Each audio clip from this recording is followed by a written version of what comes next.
ये लो, मैंने मिट्टी खोद कर इस तसले में डाल दी है। अब जल्दी से इसे ले जाकर माँ को दे दो। माँ कब से मिट्टी का इंतजार कर रही हैं।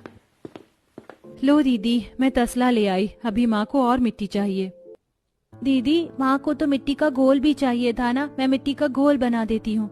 चलो तुम जाकर मिट्टी का घोल बना लो, मैं और आंचल जाकर माँ को मिट्टी देकर आते हैं।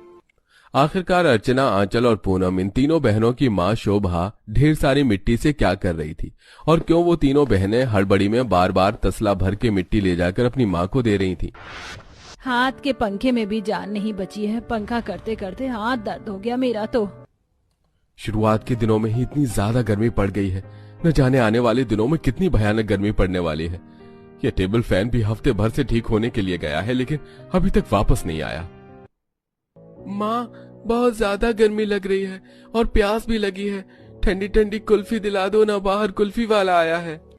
अभी माँ के पास पैसे नहीं है, वरना वो तुम्हें कुल्फी दिला देती। ऐसे जिद मत करो, रुको मैं तुम्हें पानी देती हूँ। आंचल जैसे ही बर्तन से पानी निकाल कर अपने भाई रंजीत को पीने के लिए देती है तो वो फौरन गिलास जमीन पर फेंक देता है, जिसे देख। तुमने ग्लास ऐसे क्यों फेंक दिया? खुद इस बर्तन का पानी पीकर देख लो, कितना ज्यादा गर्म हो रहा है। इतनी गर्मी में आप मुझे गर्म पानी पिला रही हो, मैं कभी आपसे बात नहीं करूंगा। रंजीत रोता हुआ बाहर चला जाता है। वहीं घर में बैठे सभी की हालत गर्मी से काफी ज्यादा खराब हो रही थी। जहां तीनों बहनें गर्मी बर्दाश्त करते हुए सबके साथ बैठी थीं, तो वहीं इन तीनों की माँ शोभा अपनी मालकिन राशि के घर पर झाड़ू पोछा लगा रही होती है। जल्दी से काम खत्म कर, मालकिन से थोड़े पैसे ले लेती हूँ। आज घर जाते हुए सबके लिए ठंडी ठंडी मटका कुल्फी लेकर चलूंगी। घर में गर्मी से सबकी हालत खराब हो गई है। शोभा हॉल में झाड़ू लगा रही होती है कि तभी जैसे ही शोभा कूलर बंद करने के लिए जाती है तो कूलर से निकल रही ठंडी हवा के सामने मदहोश होकर खड़ी हो जाती है।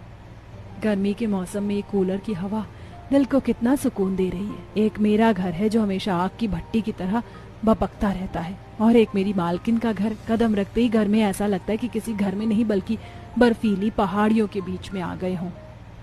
शोभा कूलर के सामने खड़ी होकर ठंडी हवा ले रही थी कि तभी वहां उसकी मालकिन राशि आती है और कूलर का बटन बंद करते हुए कहती है, मुझे लगा कि ये महारानी यहाँ पर साफ सफाई कर रही हैं, लेकिन नहीं, ये तो कूलर की हवा खा रही हैं। कूलर की हवा के साथ साथ ठंडा जूस भी ले आऊं मालकिन आपके लिए? मालकिन माफ करिएगा, बहुत ज्यादा गर्मी लग रही थी इसलिए 5 मिनट कूलर के सामने खड़ी हो गई। तुम्हारे 5 मिनट हो गए हो तो अब झाड़ू भी लगा लो। इतना ही कूलर की ठंडी हवा खाने का शौक है तो मंगवा क्यों नहीं लेती? कोई लाख रुपए का नहीं आता है कूलर, कामचोर कहीं की। शोभा घर के कामों में लग जाती है और अपनी मालकिन से पैसे भी नहीं मांग पाती। ऐसे ही कुछ दिन गुजर जाते हैं। शोभा की सबसे छोटी बेटी पूनम 15 साल की थी, जिसके चलते वो रोज